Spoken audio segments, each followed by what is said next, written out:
Okay, so today I'm going to teach you how to mud, and there will be no makeup today because I had a massive headache, so we're not doing that. So mudding is definitely an art form. It does take some practice, so don't get frustrated with it. You just need to do it over and over again.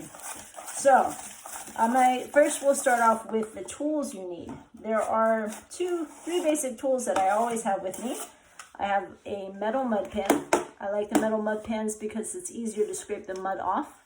I have a 6-inch mud knife, and I have a 12-inch mud knife.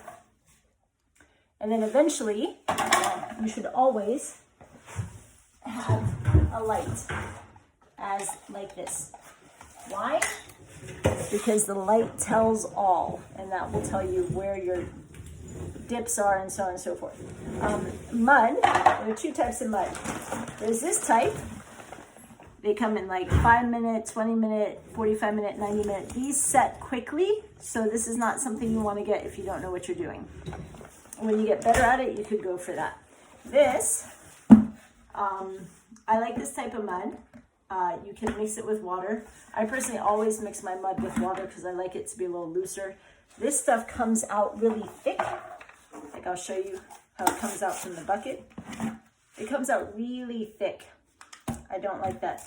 I like mine to be a little bit thicker than pancake mix, so it'll slowly but surely fall off my knife, but not like that other stuff. So those are the basics to get you started. The next step is I'm going to show you how to actually hold your mud knife when you're mudding. Okay, so let's take a look at this wall. This wall, if you put the light on it, looks horrible. Without the light, it doesn't look so bad. So when you're mudding, if you want to do a good job, you need to have some sort of light. This tells all. And I've already put a couple coats on this, so at this point we're just going to do a skim coat, and it'll be ready to sand. Okay, so let's talk about how you hold your mud knife. I hold it like this. You need that so you can put pressure on the corners. And when you have a 12-inch mud knife, again, you need it so you can put pressure on the corners, because you need to be able to, when you're putting the mud, to leave a nice smooth edge. So let me show you. I'm going to put a skim coat on this. Now hopefully you'll be able to see what I'm talking about. So you can see, I don't know if you can see all this crazy. All this crazy needs to go.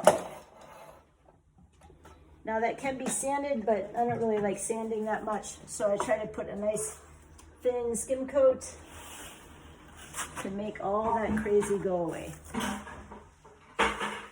So first you put it on kind of thick. It doesn't have to be thin, because you're going to you want to leave a little bit of mud in the middle. So here we go. We're going to push on this corner and go down. I don't know if you can see how smooth that is. Same thing on this side. Then I'm going to push on the bottom. I'm pushing the bottom corner. And then we're going to go across the center. Now, if you go like this, you're going to scrape off a lot of mud. If you go more parallel to the wall, not so much.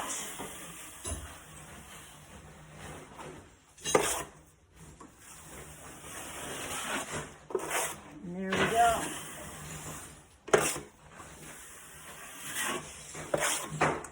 Now, I don't know if you could see that, but that is ready for sanding. These little divots, don't even bother. You're going to drive yourself crazy trying to make it look perfect. Sanding will take care of the rest of that.